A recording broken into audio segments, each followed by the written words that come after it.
What's up, everybody? Mike Shope, Adam Krautwurst. Welcome to the Deep End. No big fancy intro. I'm excited to have, I think this is a first. I have to decide, we will decide together whether Adam was serious about something. He said something. I wasn't sure if he was serious. It was a text, right? We're friends, but sometimes you still don't know. So let's do that. We'll recap a couple drafts. May have a surprise for him, too, that's not even the other thing. And a little bit of news at the top. So it'll be a fun night. Thanks for joining us. June 22nd, 2002. Welcome to the Deep End.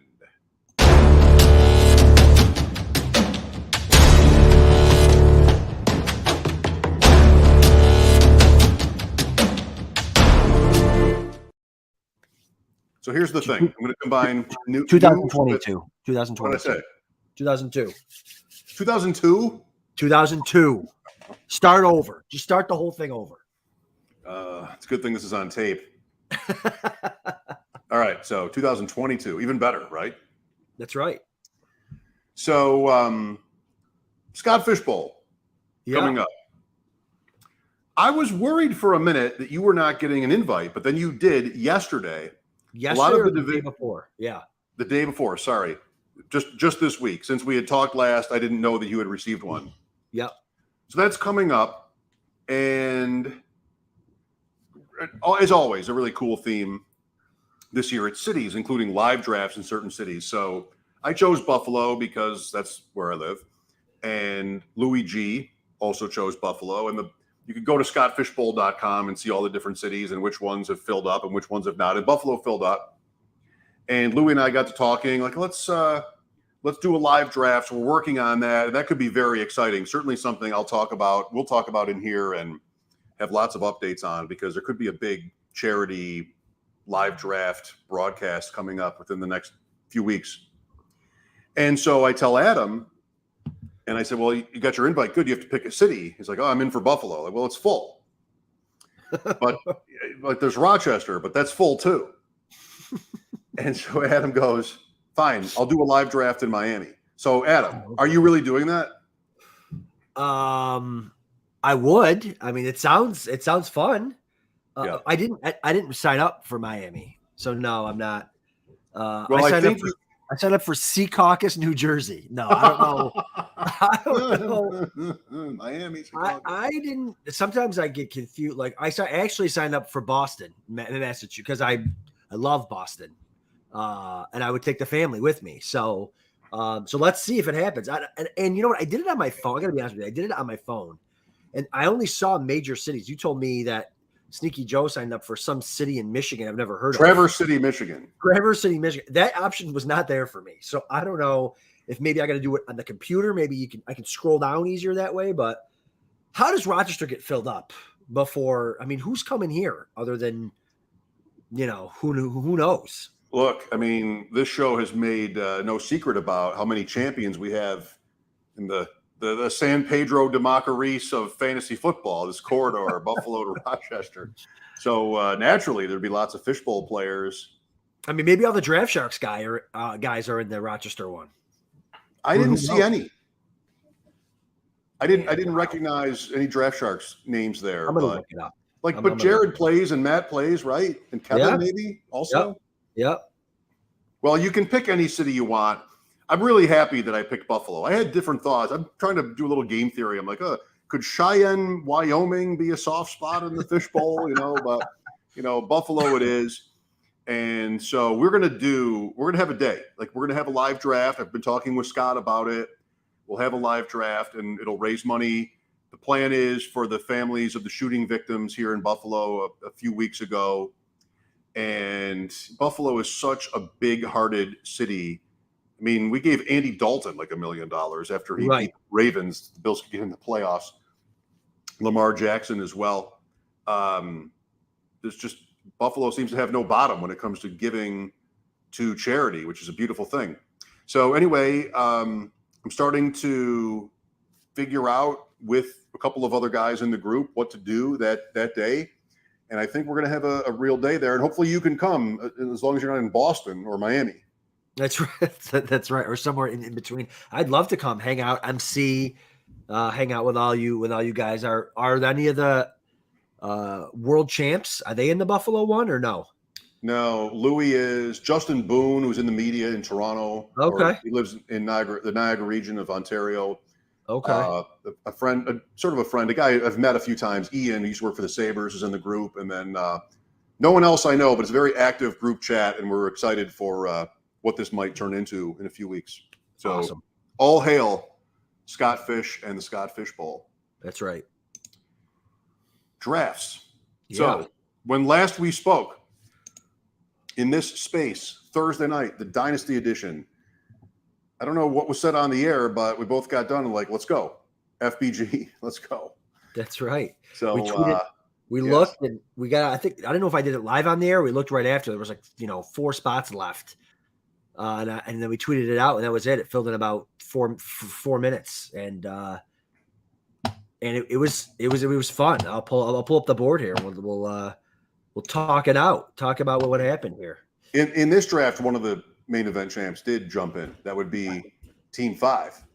Team 5.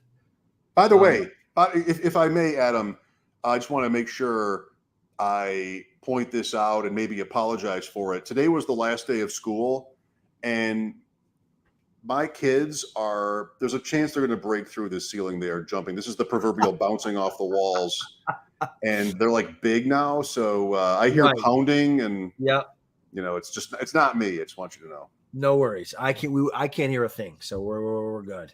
All right. We're good. But yeah, Nick, I think it was Nick. Yeah. He was in the 5 spot, former last year's FFPC main event champ from Buffalo. One of the 3 guys.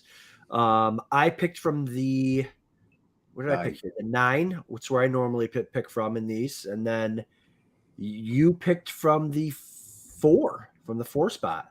Correct. Walk us through your draft here.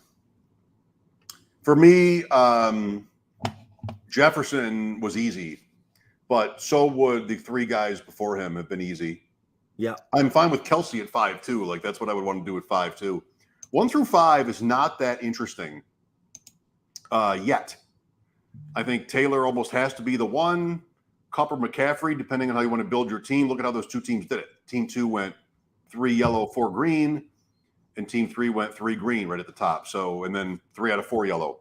So different strategies. I think that's the difference there. And then for me, Jefferson is next.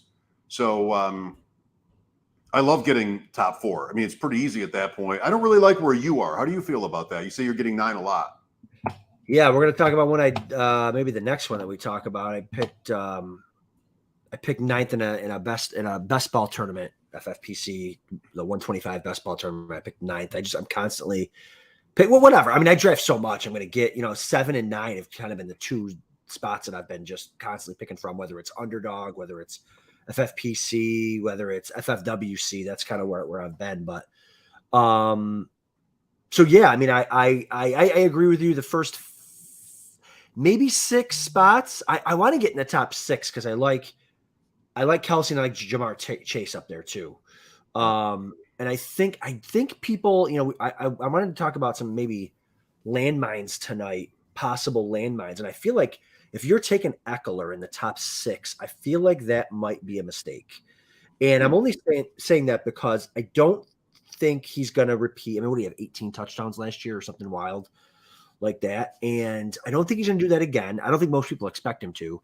And I also think I understand he plays hurt, but he also misses games too. And I know a lot of running backs do, but I don't like to rely on, 27, 26-year-old running backs who are really undersized and rely on quickness. Cause when they, any little nick, any little ding they lose that quickness and they're not effective. When I'm up in that top 6 this year, I want a nice, safe, you can get yourself a receiver. Receivers don't bust as much as running backs, even from a non-injury perspective.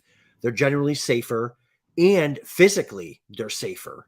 Travis Kelce is the GOAT there at the tight end spot. If you want to argue, he's 33 and you want to not go that route, fine. But I get Christian McCaffrey. Well, what do you how do I leave Christian McCaffrey out of the injury discussion? But Christian McCaffrey has upside that nobody else has at the position. He's got 30-point a game upside. where even Eckler didn't have that last year. So I just think if I'm picking the top 6, I like Eckler. If he falls to like maybe that second tier of players, but I think when you can get a nice, safe top 3 receiver, Kupp, Jefferson, Chase, or a locked in tight end, elite tight end in Kelsey, or 2 really good running backs that I think are a tier ahead of Eckler, I think you probably want to go that route. Who is that? Cook, maybe Mixon, Najee, Barkley? Talk about the next tier of backs. Yeah, who's ahead of Eckler after 106 among running backs? Yeah, I would put, I mean, in my rankings, and I think maybe even Draft Sharks rankings, they have Barkley up there with him. But obviously, you're not going to take Barkley there because you're hoping to get him on the way back. For now, I mean, at this point, Barkley's locked in at, the 11-12 turn there.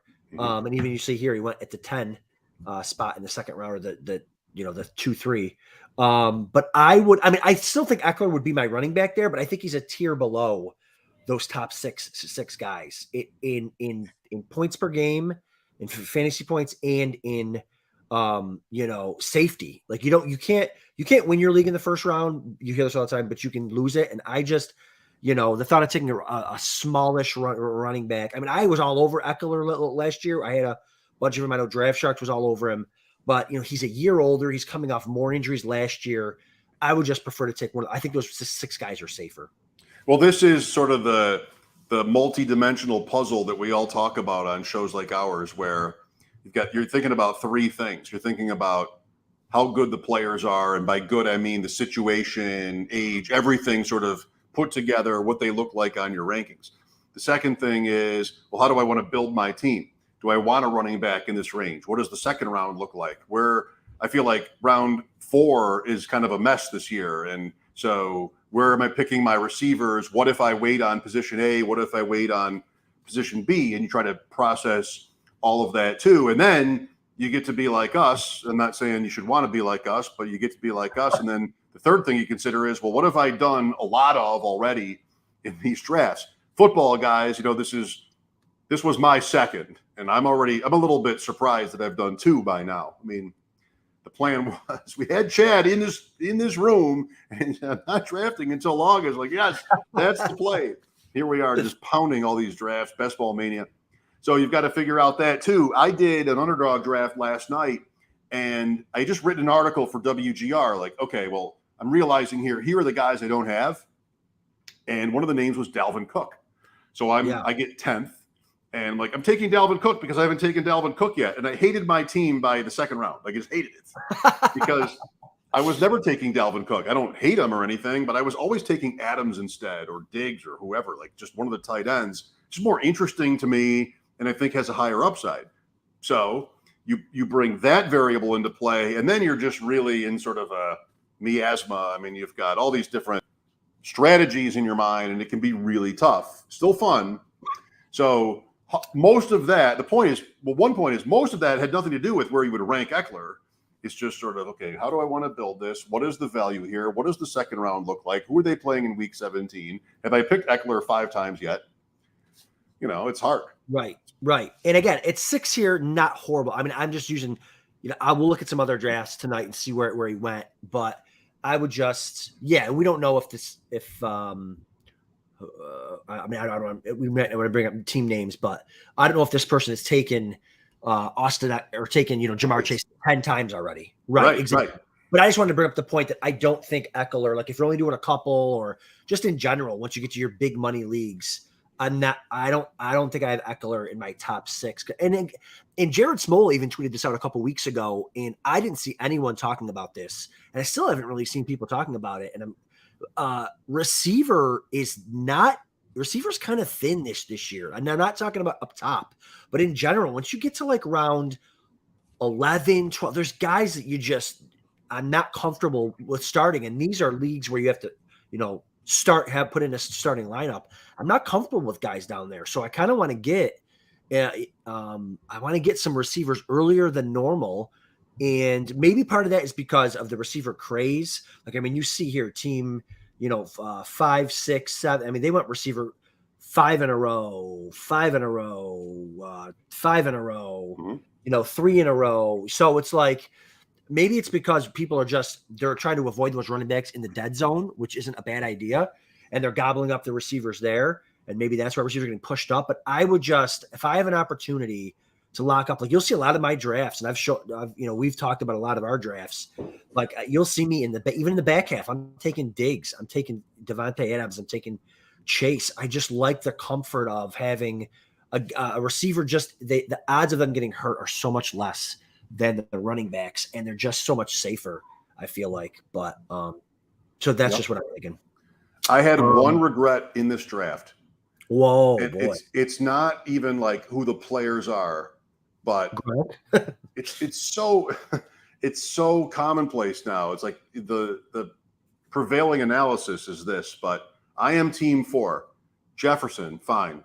Pitts, fine. I also like how that worked out with team 1 going purple like that. Like that just sort of makes Pitts more valuable as the draft plays out. Chubb, okay. I was ready on ETN, and I wanted to get a running back in round 3. Round 4, okay. Elliott, I think he's good value. I thought that was the right play there, but sometimes you go, even though that is sort of staring at me, I know what's going to happen later. And in retrospect, I wish I had taken one of the receivers instead.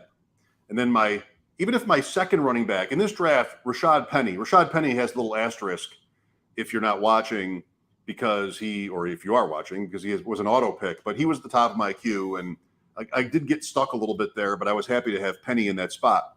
Say he were my running back 2, and then Darrell Henderson were running back 3. I mean, Adam, it's still so early. There will be so much more news between now and the opener. That second running back spot, I mean, Elijah Mitchell last year, different developments, handcuffs, backups, randos who you're not even thinking about at all.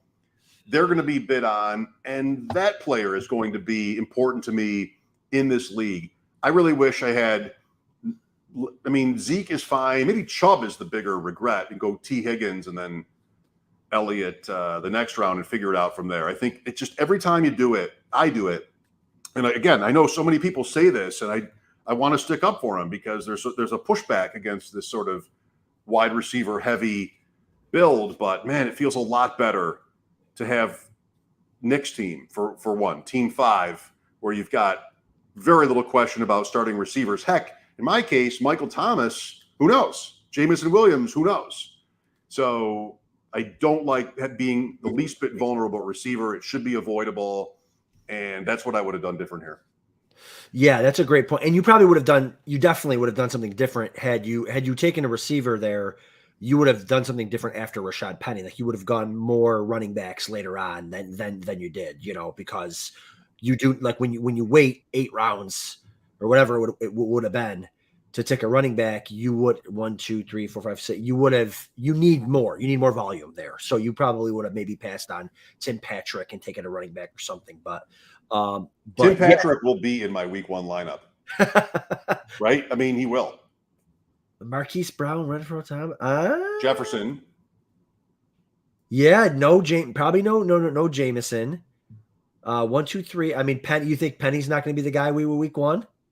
No, I think he could be, but we won't really know. I think Patrick. No, he won't be.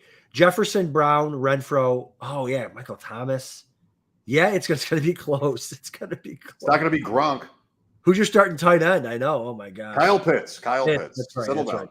That's right.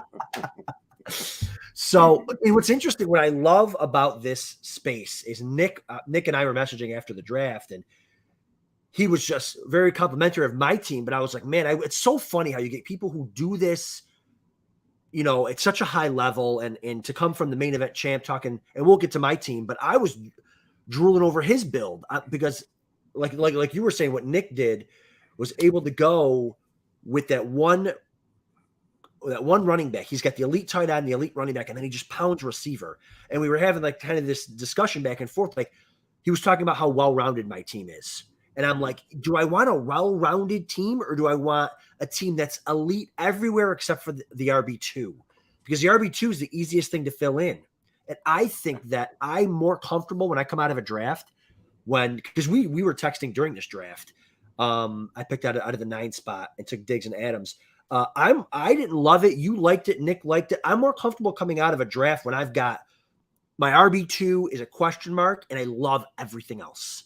And so, because I think then I can, my focus, my efforts, my research and everything is going into that RB2, and that spot's the least valuable, I think, anyways. So I like Nick's build. I like what you were saying about maybe passing on that running back and going receiver heavy. But Nick, for people who aren't listening, Travis Kelce, Javonte Williams, Higgins, Deontay Johnson, McLaurin, Devontae Smith, Treylon Burks. It doesn't even matter who the players are. Like, I don't even care. Like, I could probably go through and say, I would take a Thielen over Devonta Smith or whatever. It's just I really like the build. He got Jalen Hurts, so I like that. By the way, just for balance, at least because we're sort of crushing on that point, who is his starting running back two? We played with mine for a minute. Who is his starting week 1 running back two? It's probably Nyheim Hines, which is that's such a, and you can tell Nick does this. You can tell, like, okay, if I'm gonna, my RB2 is gonna be up in the air at least for week 1. Give me the guy I know is involved in the passing, and he'd get 8 catches, 10 catches week 1. JD McKissick could have been the pick in that range also. And then maybe Ramondre Stevenson, when he got his shot last year, was awesome. He had a 3 touchdown first half, I think, in a game. So if he gets, an injury, maybe we get an injury to Damian Harris in the preseason, and then, man, how good does his team look? It's just the difference is in Stevenson, everything the Patriots do, and this is typical, makes you think they hate him.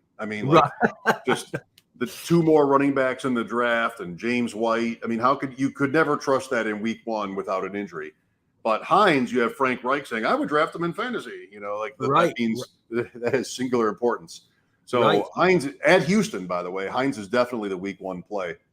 For sure. Yeah, no, I get it. We didn't even know about Ramondre until he had that, 70-yard touchdown run in the preseason. We're like, who the heck's this? This is this guy. 8, maybe 90, maybe. That's right. I haven't thought of that in a while. That's right. Okay, so over to my team. So I went receiver heavy. That was just kind of how it played out. I took Diggs, and then I connected to Adams. It was funny. I sent you a picture. I think the first or second. So this was my 4th or 5th football guys. Maybe my second one that I did. I went Adams Diggs. It was flipped, and I went from the same spot, from the 9 spot, because I drafted a lot, and then so I liked it. I like going Adams and Diggs. I didn't expect to get Adams there. People went running back heavy. Of course, I wanted Saquon, and I wanted team. I think I talked about this maybe on Twitter after the draft, but Huggers, Team 10. If you are a deep end listener, please jump in the chat, because you had me flustered all night. Snipe me on Barkley. Every time you were in front of me, snipe me on Barkley, start me on Allen Robinson, snipe me on Gibson. You might have sniped me. I don't think you sniped me on Tony, because I went with the Niners stack, but sniped me on Crowder, I think. Just so many times, but I was definitely hating it. But Diggs, Adams, then Breece Hall, a guy who I really like in the 3rd, 4th round. And then I went on Robinson, and I went with Kittle, and I'm like, I went with Kittle because I think it's decent value there. And I also, once I went Kittle, I'm like, all right, I'm gonna have a little fun with this and see if I can get the Niners stack. I was able to do that. Later on, I got Lance, I got Ayuk, and I got 2 running backs that we've talked about on this show before, and I talked about him on some other podcasts I've been on. But I ended up getting AJ Dillon in the 6th and Pollard in the 7th. So I'm going to be starting Dillon and Breece Hall week 1, and I'm probably going to go with Ayuk as the starter in the flex. But Pollard's a guy you could certainly start in the flex, and a guy that if there is an injury to Zeke Elliott, he's on your team. Best of luck. Yeah. But I'll be rooting for Tony Pollard this year, and so I took McKissick in this draft. So sorry, Nick.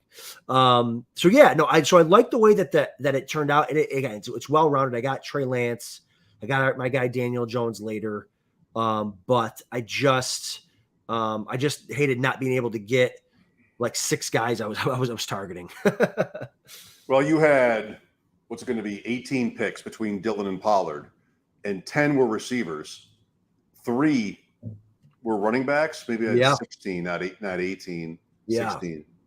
And that's important to sort of not just remember, but sort of like brand it into your brain, you know, like people don't like receivers in round 4. Look at what happened in 5 and 6 and even 7. A lot of guys who are very comparable. That's where you sort of check ADP and you see what other people are doing, and there's not a ton of movement there. So that is a receiver zone. I mean, you had 6 receivers in round 4, then you had 9 in round 5, another 6. That's yellow. So if you can get to, I mean, Mitchell is nice there too. If you can get to Mitchell, Miles Sanders, Gibson, even 1 pick away, like you said, Edmonds, there are pretty good ceilings for all those guys. I mean, Mitchell, Elijah Mitchell is somebody, I hope somebody hears me say this. If you go to BetMGM and look at the rushing leader odds, he's like 4th. So he's getting drafted running back 26. But, you know, always make sure you know what the bettors are doing. And Elijah Mitchell, last I looked the other day, was plus 1,400 to win the rushing title. Like Derrick Henry did not retire. Right. So people have always loved the 49er offense. What do they think is going to happen there? Trey Lance is going to run for 1,000 yards? Okay, maybe. But Mitchell is their clear running back 1. And, you know, whether they throw to him or not means nothing to the rushing yard stat. It definitely applies in fantasy. I know that. But, I mean, the point is, I think there are running backs in this area. You get Dillon and Pollard. You wanted Gibson. Those guys can play. And it makes me want to be completely receiver heavy up top. I mean, that's where when you get to round 3, 4, people are scared of receiver. Get your tight end. Do exactly what you did is what I'm getting to. Yeah, and I thought about Mitchell, but once I went Kittle, I was locked in on the Niners kind of passing game, and like I didn't want all of them. You know what I mean? Of course. So, but no, I was going to ask you what your opinion on Mitchell was, because I know you're kind of one of your sweet spots is like you're very interested in like the Niners and Lance, and that's kind of been one of your focuses the last year or so. So I was going to see what you thought, and a lot of people talk about how there hasn't been a Niners back-to-back leading rusher in like 6 or 7 years. But like you said, who else is there? And take another one. Take Elijah Mitchell, and then take, you know, whoever you want later on in the draft from the Niners. You know what I mean? And again, I think and I think for the Niners to be successful this year, I think Lance does need to have a good rushing total. But if Lance gets hurt or something, like now that Elijah Mitchell bet, like you were talking about, it's pretty sweet. Well, Adam, it's not the same thing. I know there are myriad differences, but how did it go for the Ravens running backs when Lamar Jackson crushed it? It went great. I mean, Dobbins and Mark Ingram, it went great. So the 49ers have the best offensive tackle in the league. They have the best tight end in the league. And they have a rookie quarterback that's been kind of maybe slow to get there, but you know he's an amazing athlete. Why couldn't the running back just be like a top 5 play? And there's no reason to think Mitchell is not the running back they want on the field. And he's super young. If you want to skew young, you skew toward Elijah Mitchell. He's going into his 2nd year. Anyway. Yeah, I think you definitely, if you're doing these 0 RB builds, I didn't do a 0 RB build. I took a running back in the 3rd. But if you're doing heavy receiver early, I think you have to mix in Elijah Mitchell. You don't got to take him every time. You got your Dillons, your Pollards, your Antonio Gibsons. You have to mix in Mitchell because, like you said, there's good odds, there's good chances that he could have a good year, you know?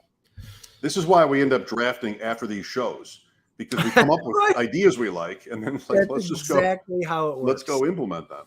You know how many times, and I don't know if this is how you are, you know how many times I'll be listening to a podcast, a Draft Sharks podcast, whoever, I'm like, that's a great point. I'm going to go do an Underdog draft right now, and I'm going to try to get that guy and build a little stack with that person. So that's funny.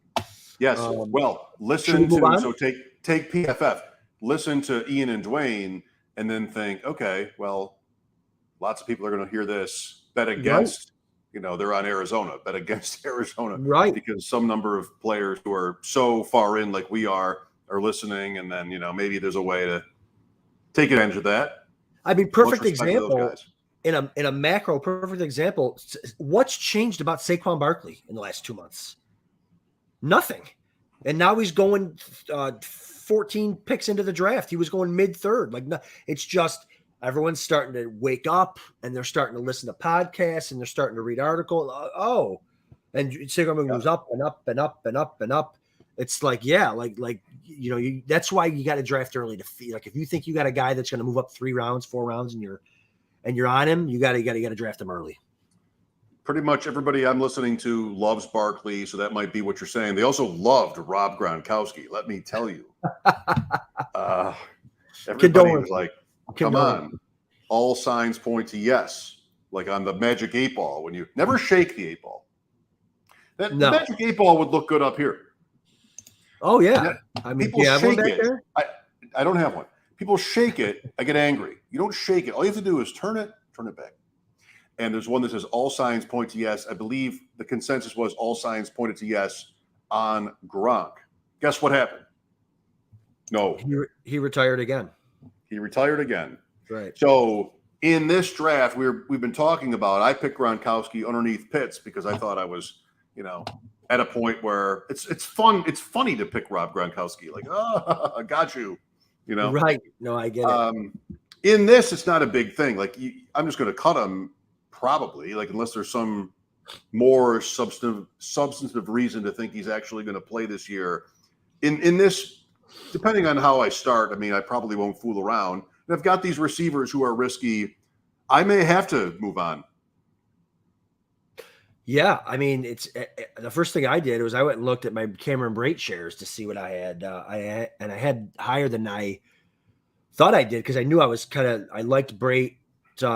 Just as an alternative to Gronk as like a tight end 3. I took it probably more an underdog than I did in this as like a late round. Like I usually wait an underdog to take to tight ends, but yeah, no, it's kind of, you got to kind of mix them both in. Now Brate, I wouldn't go too crazy with Brate because I think the big thing about Gronk was, yes, he was great, but that rapport that he had with Tom Brady, Brate's got to make that happen. But we got the injury to Godwin and stuff like that. So, yeah, I think Gronk's probably done this year, but who knows? He might come back next year. He's not super old. I don't even know how old was he, 32 or something? Same as Kelsey. Yeah. Kelsey's 32, but he turns 33 soon, maybe August. Gronk's close. 33. Gronk just turned to the 33.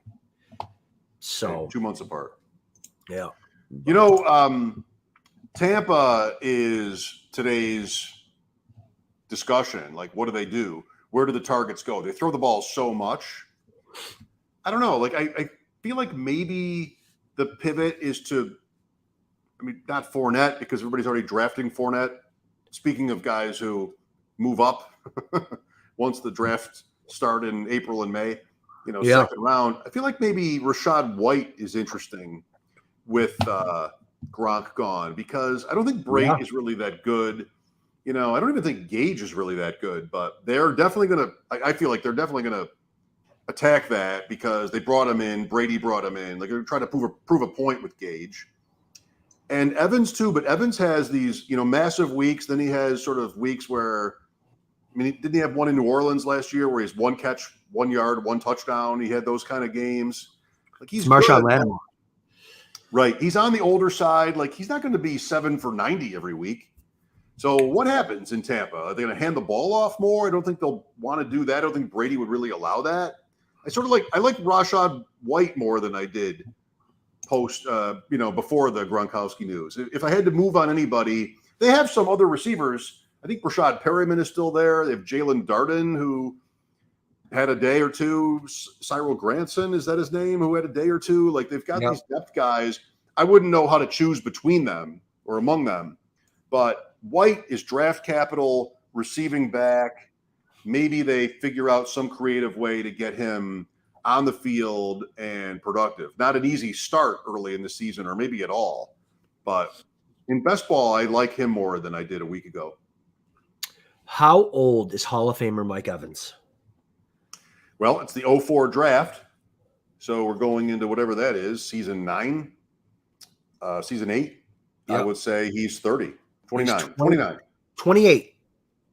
28 years old. I thought the same thing because you know me. You know how I feel about Mike Evans. I love Mike Evans, but even before the Gronk thing, I'm like, I just, he's nicked up for a receiver. He gets nicked up a lot. He plays. These jump ball receivers are constantly coming down. The Mike Williams, they're coming down funny. They're twisting their body. Like they're not these little jitterbugs that catch it and get out of bounds and nobody touches him. He's taking a beating. I'm like, he's a little older. And then I look, I'm like, he's only 28. So that kind of has me a little bit back on him. And then Jared Smola also tweeted out that, he should be up there now in the CD Lamb, Stephon Diggs area. I don't know if I would go that far. I mean, as far as like the targets and the touchdowns and the target share and all that, I get it. But I just feel like he tends to wear down. He's a guy I'll have shares of course, but I like him more at the 2-3 turn than I do up at the beginning of the second round. But it's tough now. It's tough now. We're gonna see soon where he's going. And Godwin went in the 6th round or so. Let me see. Godwin in the draft that we just did. We've been talking about return to normalcy for a couple of years. Can we return to normalcy where a quarterback who's 45 isn't amazing? Like, could Tampa just completely crash? The coach left, the Godwin injury, Gronk. Like, could they just not be good and Brady sort of walks away quietly and then he's on the Dolphins next year, or he just goes to Fox? Like, I don't know. This argument has been there on Brady teams for more than a decade, literally. Like, isn't it about over? But man, I mean, there's other things going on there that make you wonder, I think. Yeah, it's amazing to think that he didn't go to a Super Bowl for like 10 years or something crazy. Or maybe he didn't win one for 10 years. It's just like, wow. I mean, I've been saying the guy's not human for 20 years.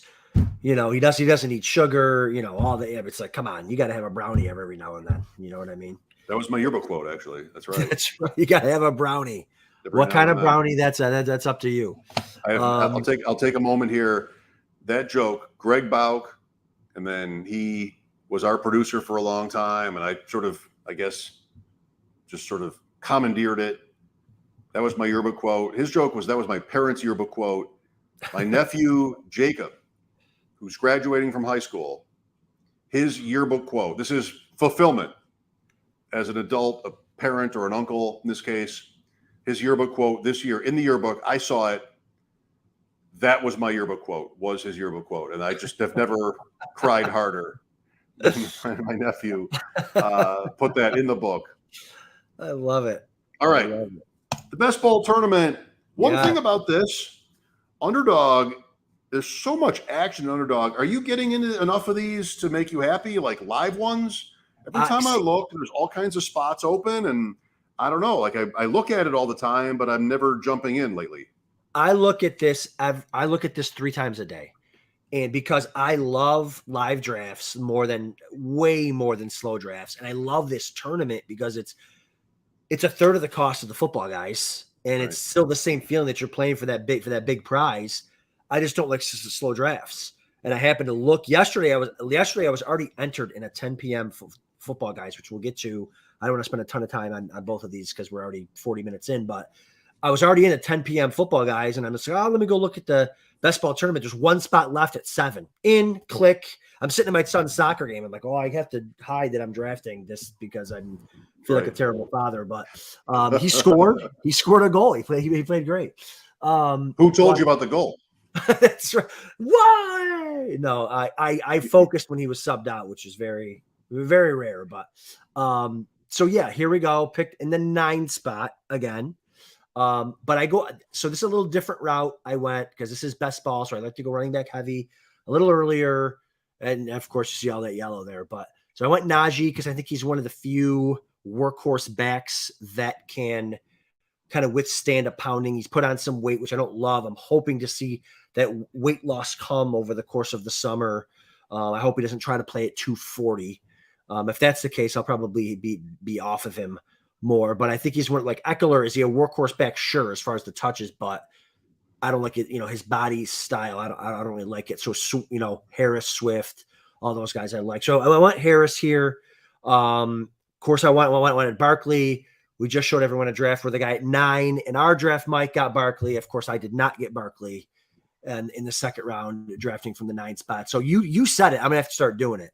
I'm just gonna start taking Barkley in the first round. If I pick like 9th or later, I'm taking Saquon in the first round, just to let everybody know. If you want him, you have to take him at 8 or 7 or 6. So, well, can I say this? Like, yes, you're playing in this tournament against teams that have been picking Barkley in like round 3, right? So you better make up for that somehow. And we both like him. It doesn't have to go well. It doesn't have to go well. True. The offensive line, why didn't Barkley get off last year? There was never anywhere to go. Right. There still is some question about his explosiveness. I haven't heard a sort of a counter argument on Barkley in forever, so I'm just feeling like I want to make one. Yeah, no, it's they tried to trade him. They didn't take over the Giants, Joe Shane and Brian Dable, be like, all right, we're building around Saquon Barkley. They didn't do that. You think he gets a big contract from them in the future? No. I don't know. Like, they came from the Bills. Why would they do that? So they could try to run him into the ground, so to speak. And all right, maybe, but I don't think they're going to win that way. Maybe that's not a huge consideration for a coach and GM in their first year. I mean, you've got guys. Aaron Jones sets up so well on an Aaron Rodgers team where the wide receiver position is pretty sketchy. Mixon goes past Barkley here. Fournette goes past Barkley here. Kamara, if he doesn't get suspended. I mean, I don't know. I don't think you have to rush to Barkley. I wouldn't want you to do that. No, I totally get what you're saying. Just to talk about some of the points. Their line got better. They drafted linemen. They signed 1 million linemen, kind of like what they did a couple of years ago in Buffalo. They would just sign them. They would do volume and just say, hey, who's going to win the job? Their line should be significantly better. By run him into the ground, I don't know if they'll necessarily run him into the ground, but I think he's going to get a lot of targets, a lot of catches. And I think my obsession with him is that I don't get it. Like, it's going to come. It's like one of those things where you look at the end of the drafting season and you go, man, I'm overweight on Barkley. And you look, you're like, man, I'm at 12% because it's like the girl that you just can't have. I'm never getting him. So I feel like, what do I got to do to get him? That's kind of the obsession. It's kind of the joke between you and I. He's always going in front of me, but came back in the second round with Stephon Diggs. I'm going to be overweight on Stephon Diggs for sure. And I'm fine with that. And the Draft Sharks war room, the dynamic war room that I use to draft, it syncs up to your league, helps you draft. It's dynamic where it changes, the values for players change as every pick is going, whether you should take a running back or a receiver based on who's being drafted, based on who's left. It was telling me to take Joe Mixon. It was telling me to take Alvin Kamara, but I just, I like the safety of that Stephon Diggs. And I do think it's a little thin at receiver that we talked about. So I like having a receiver in the first 2 rounds. Came back and took Nick Chubb in the third. So I'm really excited that I took Diggs in the second. Chubb's ADP, according to Fantasy Mojo in this, is the 3-2. In fact, I had to look up, like I was quickly like Googling, like if he was okay. Like it was one of those things where like, man, did something happen to him today? Did he get, did something tragic happen to him? Because I've never seen him go that far. I don't have much Nick Chubb, so I was happy to take Chubb there. What do you think about Chubb? We haven't really talked about him much. Well, he, as many have said, might be the best running back in the league. I think his team has always wanted to be a running team, and now who's the starting quarterback? Like, say what you want about Mayfield, but he was the first overall pick and a massive organizational investment. If it's not Deshaun Watson, it might be Garoppolo or Brissett, somebody like that. And that would just sort of basic logic make you think they want to be more that way. They kept Kareem Hunt to this point. So that's what they're good at. So that should set up well for him. I drafted him in the one we just looked at 3-4 or whatever that was. 3-4. And his ADP's around 3-2. So yeah. And at RB16, I mean, I think that's kind of the point. He went behind Breece Hall. He went behind James Conner, behind Javonte Williams. And I'll show you a draft coming up here next that we'll talk about where we can talk about Javonte Williams. But so I like the Nick Chubb pick there. Worked out. Took my guy Allen Robinson, I'm really starting to come around to Cam Akers, and only because, I know it's early, but we're getting news that he's 100% healthy. And we've talked about this before. The Rams go with one running back until he's hurt, and then they'll go with another one, which shouldn't deter you from taking Darrell Henderson. You can still take Darrell Henderson for the same reasons that you were taking him before, but I'm kind of getting in a little bit. If I start receiver heavy, I like the idea of Cam Akers in the 4th round, but I had 2 running backs and I needed Allen Robinson. So I took him there, came back, Bateman. And then another decision I had, Gibson in the 6th. I mean, I just can't pass up Gibson in the 6th. We've talked about him a bunch, but I had a decision between Gibson and Juju and Godwin, and the value was really on Godwin, but I feel like Godwin's dropping, so I feel like I can get him in the 6th later on. Not that Gibson's value isn't dropping, but he's somebody that Gibson's value I could see going up. And Adam, so I know you're probably a fan of Gibson in the 6th round. That is a great running back round. Again, like, you want to remember that when you're doing this. Yeah. Look at the running backs in that round. There's an argument for all of them. We talked about Mitchell. You draft a lot of Pollard. Miles Sanders, sure. I love CEH this year. Mitchell, I mean, we've, again, talked about it in Gibson. Then look at the next 6 running backs. It's just cross your fingers. Like, there's an argument, but so right there, 24 through 28 or 27, even if you want to leave Pollard off, I think you want to be on 1 or 2 of these guys right there. That feels good. And so there's an argument for all of them. Gibson, fine. Just Washington cannot stop compromising him. I know. Like, they just cannot stop doing that.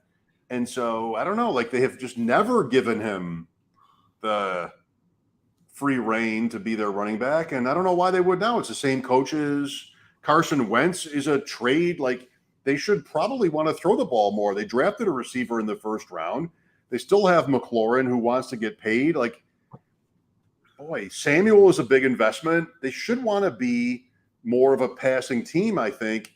And I don't know where that leaves Gibson. There's no way they're going, they probably should fold given the events of these committee hearings and everything else. But if they don't fold, then they probably, in a football sense, they should want to throw the ball more and take advantage of their receiver investments. They've never really let Gibson out when they didn't have that when they were starting Ryan Fitzpatrick or Taylor Heineke or anybody from the last couple of years, Alex Smith. They never really turned to Gibson and said, take it. McKissick, I started to say this. How do you make the McKissick move sort of offending the Bills in how that played out and not make sure J.D. McKissick is made whole in this? I don't think it shapes up well for Gibson at all. Everybody loves the player, but so many bad signs. I know. And I lean running back there because of the best ball and the question mark in hindsight, I maybe should have gone Juju, but I ended up taking a bunch of receivers after. But I still like the talent. Obviously, everyone likes the talent. And the end, like, before he got hurt, like, he was having a great run.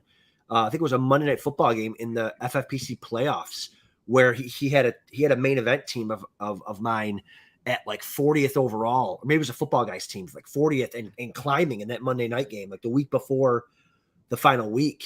And then he gets hurt like in the middle of the game. He was having such a good game.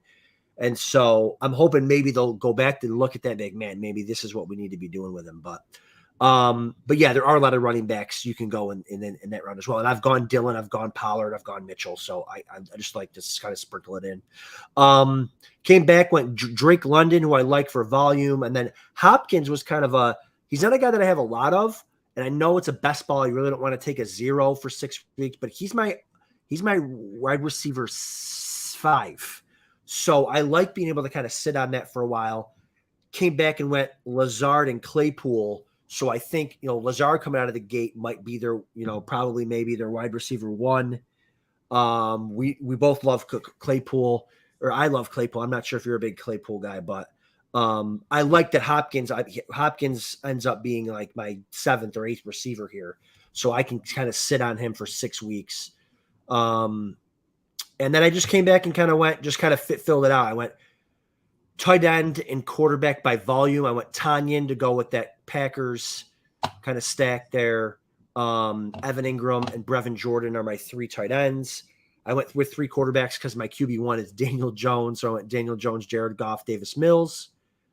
And then rounded it out with Haskins, Evans, and Ross. So I don't hate this team. I don't love this team, but what do you think? I mean, I like it in terms of the structure and a lot of these players. I'm thinking about Claypool. I see Tyler Boyd in round 11, wide receiver 52.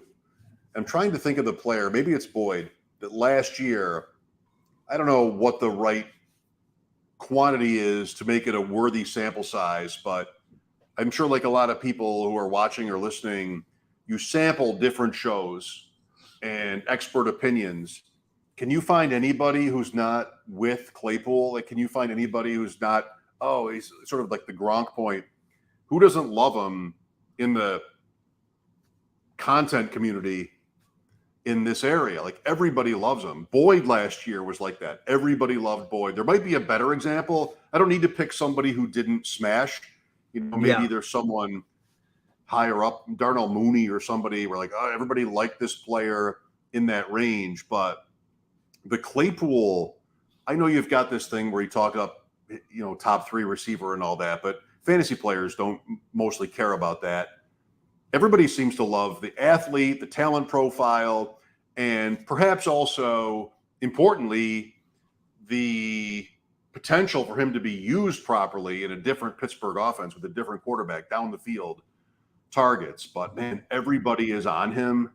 It's at least you could be listening to 10 different shows than I am, and nobody's on him, but I doubt it. Like, everybody is on Claypool. I have a ton of him, too.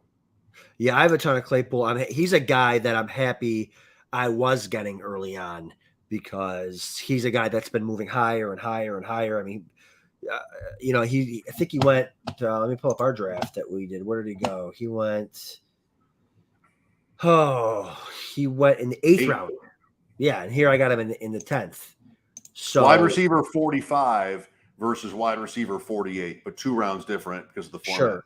Yep. So another reason, and that's kind of the end of my, like when I say receivers thin, and when we're talking about Jared, that's kind of after the Claypool boy, and I kind of like,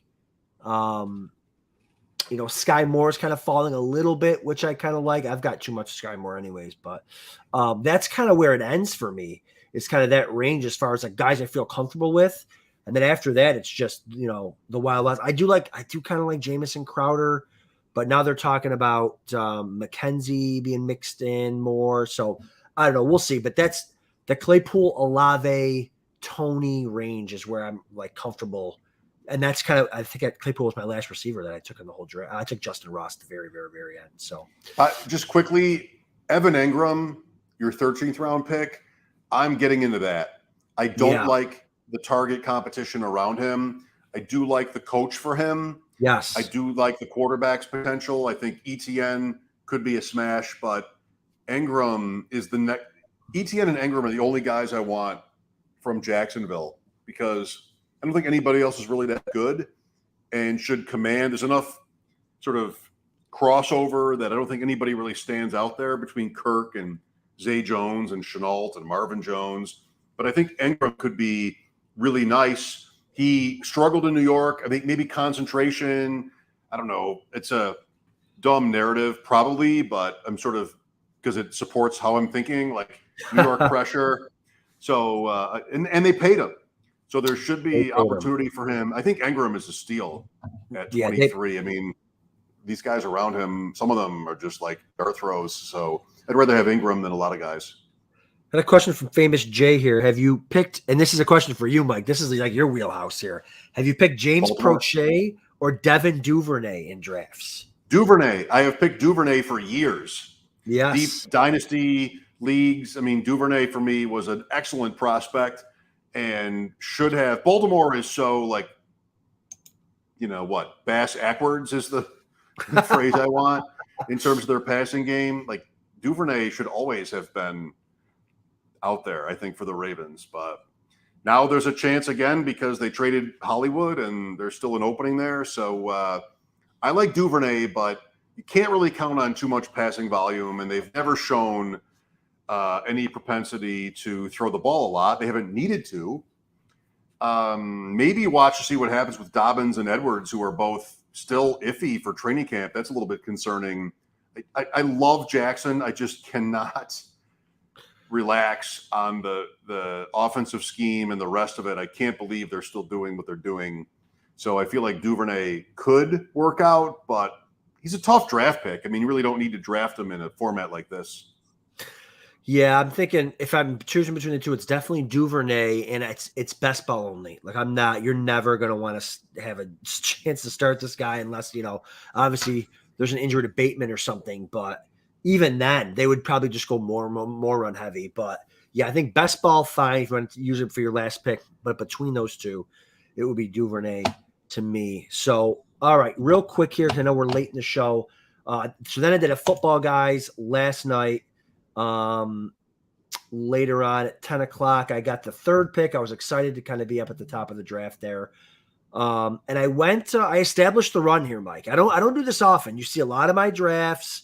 We talk about drafts a lot. You'll see me you'll see me go 3 receivers straight before you'll see me go 3 running backs straight. But I just, Aaron Jones, you talked about him earlier. Kind of the way that the draft fell. I really wanted Kyle Pitts to fall to me there. That was the guy I was targeting. It didn't happen. Aaron Jones, man, the idea of having 2 running back. I mean, Aaron Jones and Christian McCaffrey could lead all running backs in receptions, So I really liked the idea. I'm like, okay, I'm going to go 2 running backs. Again, this is not best ball. This is the football guys tournament. And then I'm just going to load up on everybody else. And then kind of the way that it fell, Javonte Williams, is between Kamara fell. And I'm like, man, I do have a lot of Kamara, and the way that it fell with Javonte Williams. And I'm like, I don't have a lot of Javonte. And I don't have, we haven't talked about him a lot because I think we're both kind of off of him. But I thought as my RB3, and I was on Javonte in pre-draft. Like I was taking him at the back end of the first round, when they didn't have another running back there. And then it's hard for me to believe. I'm gonna say it again. I feel like Javonte Williams might be burning a hole in their pocket. I know it's not J.K. Dobbins, but we're talking about a running back that was drafted very highly. I think they traded up in the second round to get him high in the second. He looked really good as a rookie. I know they're bringing Russell Wilson in. They want to let Russ cook, but this offense, this coaching staff, they like to run the ball too. They got a good old line. Like Javonte Williams, I feel like, are they really going to just let him take 50% of the touches again at running back for the second year in a row? I don't know. I feel like there's a story there where Javonte is really, really good. And gets, he was really good last year, but gets, maybe 75% of the running back work instead of like 52%. So I think the whole game with him comes down to value, where he's going. And you didn't do badly there. For me as a player, he runs into people. Like that's not the guy I would really want to have be my running back, but there's a limit to what extent that matters, what kind of style or even how good the guy is overall. Najee Harris, running back 4. What's the difference? The difference is Melvin Gordon. Right. Denver is a better offense. So I think they will probably have Williams be their lead back, maybe by more than a little bit. That's good. The offense has lots of great players around him. That's good. They're in the perfect division. Every game they play should be in the 30s. That's good. So I have to be on the plus side at Williams. I just would rather have other players if it's my team, and in terms of pass catching, he can do a little bit of that, but they have other options. So I'm certainly not avoiding him. I don't have a lot of him because he's running back 2 in almost all of my drafts, and I don't really want that. Yeah. But there's 2 sort of negatives on him. One is the point about like his running style, which very few people seem to agree with or care about. And the other is the timeshare piece. But if you want, Aaron Jones has that. Nick Chubb has that. Guys ahead of him could have that too. Not really anybody else. So I don't think he did badly. And I'm talking myself into it too a little bit. Like that's kind of how that works. Like if I was critiquing this draft and someone else would be like, I might take Kamara, but I've got so much Kamara, and I want to fade a 29-year-old running back in Melvin Gordon that has never really been great. Like he was never efficient, even with the Charger. Like who's got a ton of touches. Career, I think he's around 1,500 career either carries or touches or whatever that mark is. And so I want to fade him and believe in Javonte. I've wanted to believe in Javonte. It's just like you said, the value and so whatever. So once I went that route, I'm like, you know what? I've established the run. I'm just going to go crazy receiver for the rest of the draft. So I come back and go DJ Moore, Metcalf. Adam, yes. Sorry, is this football guys? Football guys. Okay. Yeah, change the label. Oh, sorry. Yep. Yeah. I want to make sure people know this is a football guys draft because it's more yellow, right? Right. That's right. It's going to be more yellow because we want those receivers in our flex spots generally. No, I know Javonte Williams will be in my flex spot, but fine.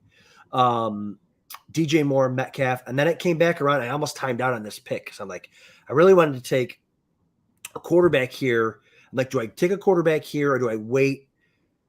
I wanted to wait because I'm like, the guy with Josh Allen isn't going to take another quarterback, and I'm okay with team 2 taking one, but I didn't like Hopkins there. Or I didn't really like any of the players there. And to be honest with you, I'm not used to picking out of this spot in this format, which is why I tell people draft. I'm always at the other end where I've got Adam. Yes. I'm sorry. There's that little bit of delay where I'm not sure like when to jump in. I feel like team 2 didn't show up. They didn't show up, and they actually ended up with a pretty decent team. That can happen. I liked their first, 5. I like Tony Pollard. I don't, but yeah, their first. You could do worse than Cooper Kupp, Tyreek Hill, Keenan Allen. I mean, Rashad Bateman's early, but you can also on FFPC you can create your own like style of drafting when you're not there. They have that kind of thing, but I'm always there. So, Mahomes, QB2. I don't even like him as QB2, but I'm like, you know what? I'm going to add some Chiefs receivers later. Should I have I probably should have waited and gone Lamar, Herbert, or Mahomes in the 7th, but I just didn't like any of the other players there. Well, if you get to week 17, you're going to make money if that game goes off like it probably should. Mahomes, Sky Moore, Javonte Williams, Albert O. Like you've got the correlation. If you make it that far with a chance, I think it's fine. And 4 quarterbacks went in the next round. So that's okay. Yeah, I'm okay. Okay. Is Mahomes your QB2? Is he your QB1? Where do you got Mahomes? I don't think he can be 1. I like the idea of Herbert. How could you not? But right. I can't really seem to get to him. Most of my drafts are on Underdog right now, and I can never get to Herbert. Yeah. Like I don't know how to do it. I mean, you could do it. You have to push it or get lucky. Like you could draft him 312 4-1, but you're not getting Keenan Allen or Mike Williams at 312. Where do you get Justin Herbert? If you draft Mike Williams at 3-5, is it 50-50? You get Herbert at 4-8? I don't know. Like it may not be. I've just had a very tough time finding my way to him. Everybody else, even Allen, it's like, okay, do I want to do this or not? And it's kind of easy, but Herbert, for some reason, is like, I don't know, he's elusive. Yeah, so no, I get it. You asked me if Mahomes is quarterback too. I think he's not. Murray. I love Murray the most in this group. Fine with Hurts, fine with Jackson. Can't figure out if Herbert is like a ghost in my drafts. Never can get him. Do not really want Burrow unless the stacks are perfect. So Prescott's amazing at the 10th round, late 10th. Yes, 10th round. Yep.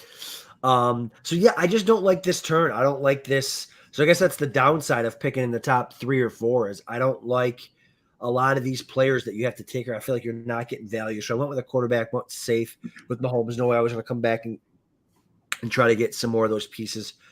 With Kansas City there, came with Drake London in the 7th, Sky Moore in the 8th, Tyler Lockett. Don't like that. I don't like that I have 2 Seahawks receivers, but I think Lockett at wide receiver 47. How does he not beat that price? And then I went with my guy Madison. I feel like I'm getting Madison in almost every draft. I couldn't pass on him there. Fine. And then I think I took, just because I needed another. I feel like I don't want to leave a draft with 4 running backs. I took Haskins in the 15th. But yeah, so I went tight end again. I went tight end by committee here. Alberto, Njoku, Ingram again. And so yeah, I mean, I liked. It was interesting. I normally don't establish the run like I did here. I took David Bell, Robbie Anderson, who I love as wide receiver 78. Daniel Jones is my QB2, but I normally don't do that, especially with Christian McCaffrey, because again, he's worth. And if you're listening or watching, like, I wouldn't recommend going Javonte over Kamara or over like T. Higgins with the way that I went. T. Higgins would have been a fine pick, but I have so much T. Higgins. I wanted to see, hey, let's see what this roster looks like when I take a Javonte Williams and kind of go from there.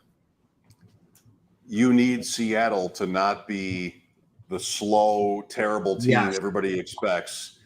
Even like a Woods instead, or Olave. I'm not trying to second guess you. I'm sorry. No, you said that's great. I mean, I have a lot of Olave, and sure, I absolutely could have gone Olave there. Absolutely. I just feel like, again, I've been hearing a lot of people, you listen to these shows and you're like, yeah, they say stuff like that. Like, man, Tyler Lockett, wide receiver 47, he's going to beat that, right? And then the argument is, well, are they going to be slow? Are they going to be, I mean, they're going to be bad. So they're going to be playing from behind, as long as they're just not what they're normally not used to playing from behind like that. So maybe they do pick up the pace. But I think I would have liked Mayfield on this roster at the end. Yeah, I mean, for the Seahawks. On one hand, if you're going to be good, you're never going to use him. It's not a best ball draft, so I don't really want to say that. But you've got Seattle and you've got Carolina. Maybe one of those teams gets Mayfield because he's not going to play for Cleveland. Right. And, you have something, but that would mean not drafting Mahomes, and that's what you did. I mean, that's fine. So, but Mayfield is a couple times I've done it in best ball, like at the end, just like if I have Carolina and Seattle guys and I don't want to draft Geno Smith or Darnold because that's gross, I'll draft Mayfield. Yeah.